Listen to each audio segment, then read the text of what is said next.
I'm a dumb guy, one of the dumbest boys imaginable even, so I need somebody smarter than me to explain why the San Antonio Spurs gave De'Aaron Fox so much money. Here are some of the players that De'Aaron Fox is now getting paid more annually than with this contract.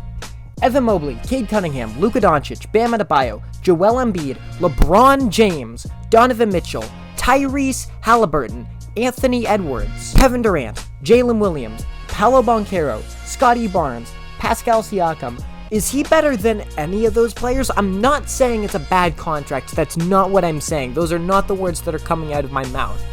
But it's not a good it is not a good contract. I love De'Aaron Fox. He's a great point guard. Wish he kept the Goku hair. Wish he was an A+ defender, but overall, like De'Aaron Fox, no notes. He is not worth a top 10 contract in the NBA, especially when you have Dylan Harper on the roster.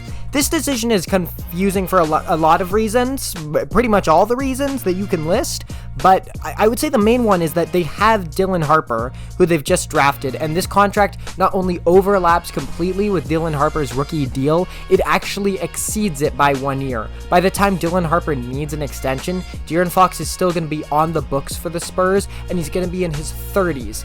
That's a problem. There were already concerns about their 3-star guards coexisting, and now that they've committed so much money to De'Aaron Fox before his deal has even expired, and they did not need to make this deal right now, and they did not need to make it as long as they did with no player option at the end, they now have to make it work with those 3 guards, and I have just absolutely no idea how they're going to make that happen. Fortunately, they've got Victor Wembanyama, which is a pretty nice thing to have when you've got no idea how to manage your backcourt. But for as clutch as De'Aaron Fox is, and for as reliable as he is as a pick-and-roll ball handler, I really think this is going to take away from Dylan Harper's development. I think it's going to take away from Stephon Castle's development, and I think it's going to really limit what San Antonio can do in terms of their cap flexibility, in terms of the moves they want to make, adding players to this roster, unless they want to include De'Aaron in a trade, which is going to be tricky enough as is. I'm not necessarily going to say this is a bad contract. It's definitely an overpay, but it's not completely unsalvageable. The Spurs are young enough to make this happen, but I'm not really intrigued by this move,